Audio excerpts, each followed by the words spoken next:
اعوذ باللہ من الشیطان الرجیم، بسم اللہ الرحمن الرحیم۔ محرم الحرام اسلامی سال کا پہلا مہینہ ہے۔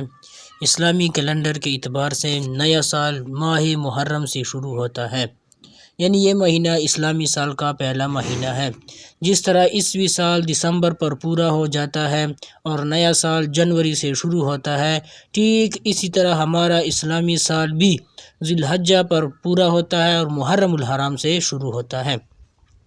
اسلامی نقطہ نظر سے محرم کا مہینہ قمری یعنی چاند والے سال کا پہلا مہینہ ہے۔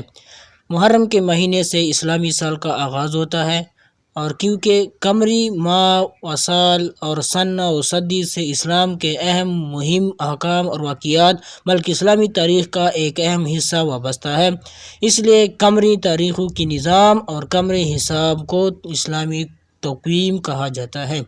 تاریخی نظام سال کے دنوں، ہفتوں اور مہینے کو صحیح اندازے اور مقدار کے ساتھ تقسیم کرنے کو اردو بول چال میں نظام الاوقات اور عربی زبان میں تقویم کہتے ہیں۔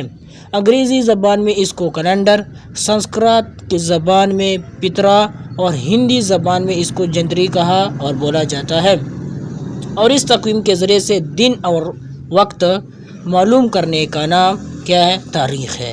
تاریخی نظام کی ضرورت ماضی کے گزرے ہوئے واقعات و حادثات وغیرہ کو محفوظ رکھنے اور مستقبل میں معاملات، معاہدات اور مذہبی، سماجی، غم و خوشی کی تقریبات کی تاریخیں متعین کرنے اور انجام دینے، بلکہ بہت سے مذہبی احکامات پر عمل کرنے کے لیے انسان کو تاریخی نظام کی اشد ضرورت ہے، کیونکہ اس کے بغیر مذہبی سماجی کاموں کو انجام دینا صرف مشکل ہی نہیں بلکہ ناممکن بھی ہے۔